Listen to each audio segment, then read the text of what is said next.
Alors vous savez, elle a beaucoup lu pendant le confinement pour nous. Marie-Blanche Cordoue, elle vous a fait sa sélection de livres justement pour l'été, là, pour le mois de juin. On l'écoute, on la retrouve chez elle. Marie-Blanche, salut.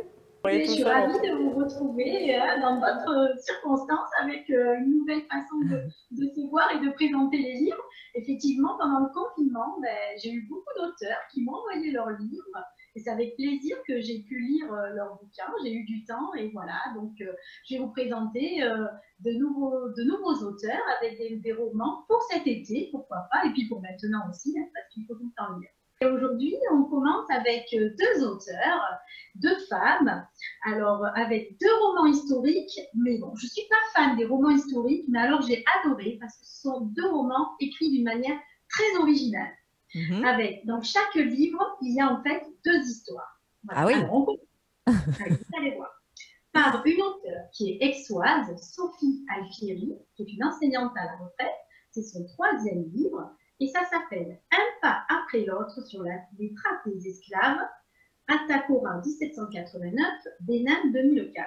Voilà, aux éditions des livres pour les enfants du Bénin. Voilà, ici, je vous montre la couverture. Jolie couverture. Il y a des très jolies couvertures et il y a des illustrations à l'intérieur qui sont faites de la même manière, dessinées, donc c'est aussi sympa. Alors, cette histoire, on commence en 1784, on est au Bénin, dans un petit village qui s'appelle Atakora. Et on suit le parcours de deux enfants qui s'appellent Abeni et Yarou et qui sont dans un village, qui vivent, qui ont l'intention de se marier, sauf que il arrive un incendie à l'issue duquel ils vont être prisonniers et ils vont avoir malheureusement la catastrophe de suivre ceux qui les ont pris en tant que prisonniers, et ils vont faire traverser le Sahara jusqu'à ce qu'ils soient mis en vente comme esclaves. Voilà. Oula, donc, c'est avec les émotions, et c'est une écriture indirecte, et c'est sous le regard des enfants. Voilà.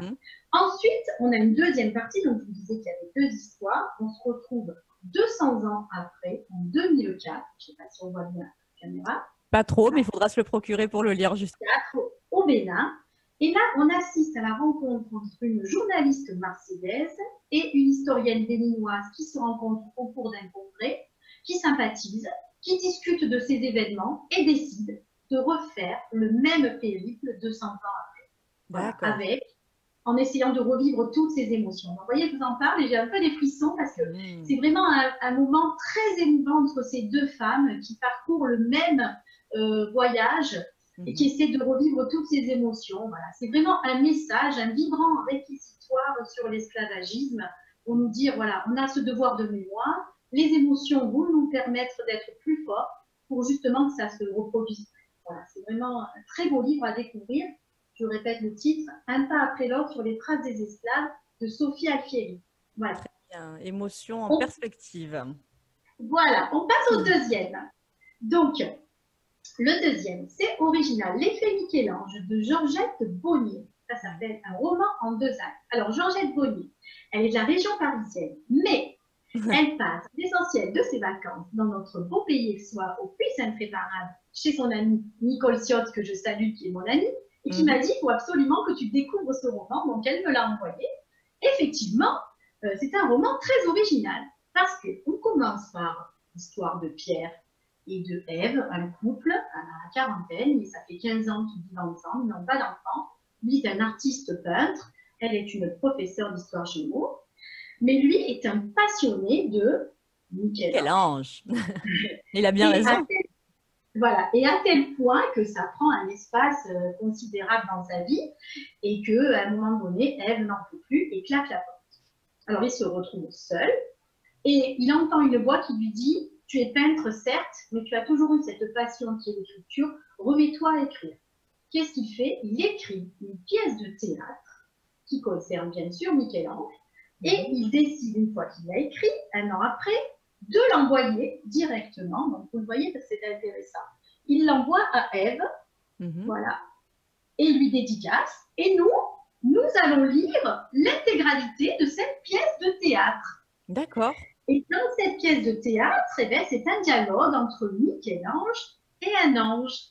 Et au cours de ce dialogue, eh ben, on découvre ce maestro de la Renaissance avec toutes ses failles, toutes ses émotions, toutes ses incertitudes, et puis sa concurrence aussi, Léonard de Vinci, les auteurs contemporains de l'époque, avec un célèbre écrivain qui s'appelle Aretino. On apprend énormément de choses par ce dialogue. J'ai trouvé ça vraiment original, merveilleux, et non pas trop lancinant, comme des fois dans les romans historiques, où c'est vraiment la suite de l'épopée. Là, vraiment, ce dialogue, il est percutant. Et ça donne vraiment envie d'aller chercher encore plus sur cet auteur qui est Michel-Ange.